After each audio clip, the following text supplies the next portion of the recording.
Assalamualaikum warahmatullahi wabarakatuh. Selamat pagi. Perkenalkan, nama saya Lili Sulastri dengan MPM 2014161016. Konsep pada hari ini yaitu penyemaian atau persiapan benih.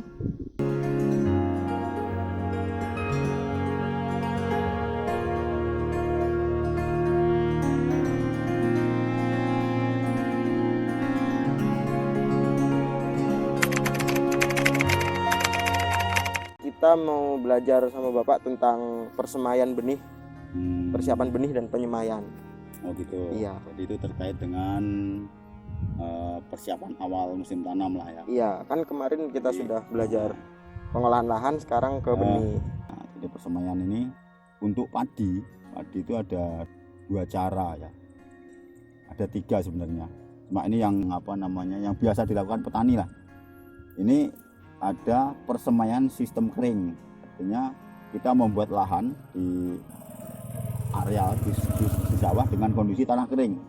Jadi kita bersihkan, kemudian rumputnya kita bersihkan semua, kemudian kita ratain pakai alat, pakai garuk, pakai cangkul dan lain sebagainya. Sudah itu kondisi kering itu gabah kita tabur, kemudian diuruk. Jadi tanah itu yang di pinggir ini kita cangkul tipis itu sampai tanah halus buat menutup bulir yang kita tabur supaya tidak kena angin gitu. Jadi usahakan memang betul-betul rapat. Kemudian yang teknik kedua, persemaian itu ada teknik basah namanya. Jadi teknik basah itu dengan lahan yang memang basah. Jadi basah seperti ini kita buat lokasi persemaian. Kemudian setelah selesai, sebelum ditabur itu benih harus direndam dulu. Direndam kira-kira 1 hari semalam. Kemudian ditiriskan sampai airnya habis, nanti dia sudah mulai berkecambah itu, bijinya sudah mulai pecah. Nah, ketika sudah pecah itu baru ditabur ke lahan yang basah itu. Ya masing-masing punya kelebihan, punya kekurangan. Kalau lahan basah itu udah positif, dia tumbuh karena udah kelihatan tuh sudah pecah semua, udah tumbuh. Cuma resikonya kalau yang basah ini biasanya kalau ada burung, ada tikus kelihatan gitu. Kalau ada burung pipit, burung prit itu kan seneng gitu. Waduh, ada makanan kan itu.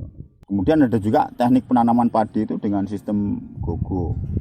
Gogo itu ya bisa dilakukan tanpa olah tanah juga. Karena dia memang ditanam di lahan kering. Gogo itu sistem penanaman padi di lahan kering.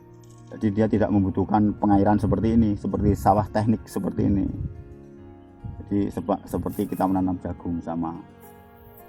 Ya juga yang kita tanam langsung bulir padinya pakai ditajuk lah, ditajuk itu bahasa Indonesianya. Nanti tanya sama guru bahasanya. Pak, ada masalah di lapangan, tajuk itu bahasa Indonesianya apa? Jadi barangkali itu sementara penjelasan masalah teknik persemaian. Kalau ada pertanyaan silakan. Untuk waktu penyemaian itu berapa lama ya Pak? Normalnya kalau yang bagus sebenarnya itu maksimal itu 18 hari cabut. 15 hari sampai 18 hari. 15 hari sudah bisa. 15 hari itu sudah bisa dicabut terus dipindah ke lahan sudah. Itu kondisi normalnya 15 hari. Ya, kelebihannya ketika benih masih kondisi muda itu nanti rangsangan untuk anakan itu lebih banyak. Beda dengan kalau kita menanam kondisi tua 1 bulan misalnya. Itu belum kita cabut sudah ada anaknya dulu. Terus dia stresnya agak lama. Ketika kita cabut dalam keadaan sudah tua itu, karena akarnya sudah terlalu banyak, sudah kuat. Kalau masih muda itu kan akarnya masih belum seberapa. Terus kelebihannya ketika kita menanam di usia antara 15 sampai 18 hari itu, nanti anakannya yang akan banyak. Artinya kemungkinan anakan itu dalam kondisi normal itu banyak. Artinya ya untuk memicu perolehan gabahnya otomatis kalau anaknya banyak juga banyak jenis bibit atau yang akan kita tanam itu harus diperhatikan. Artinya kita harus memilih varietas yang memang unggul. Seperti sekarang ini banyak yang ditanam petani di desa sini, ini mapan.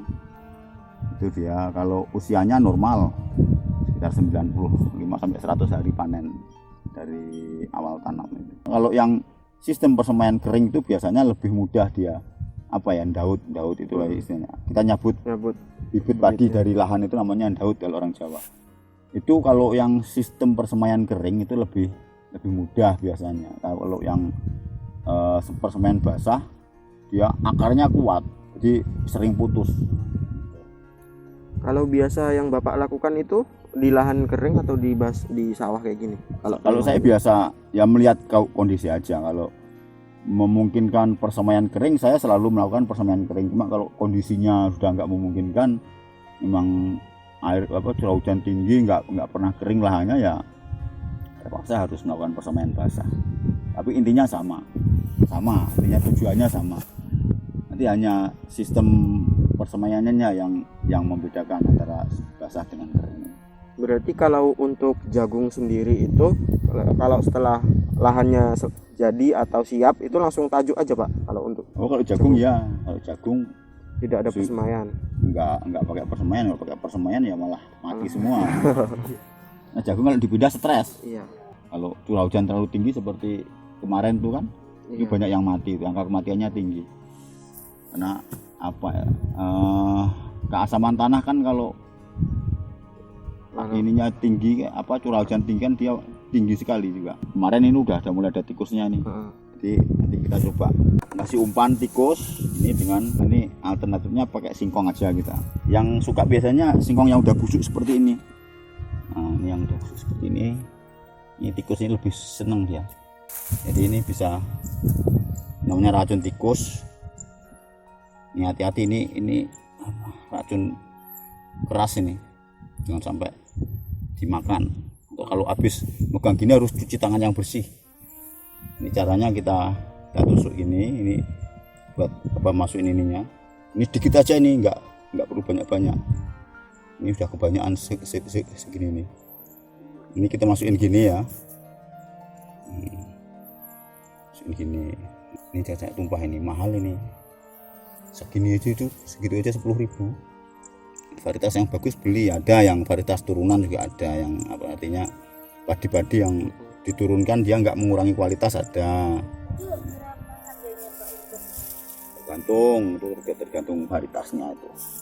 Macam-macam, kalau harga macam-macam. Kalau mapan ini sekilo 100, kemarin terakhir 130.000 sekilonya. Di sini 130.000 untuk seperempat hektar ini. Kalau semaiannya jadi bagus sekilo cukup. Kalau jagungnya itu Bapak pakai apa Pak tadi? Di NK Sumu. Jagung itu kayaknya yang bisa ditanam ulang itu kalau di lokal sini jagung jenis jungle merah namanya. Oh, yang isinya merah itu.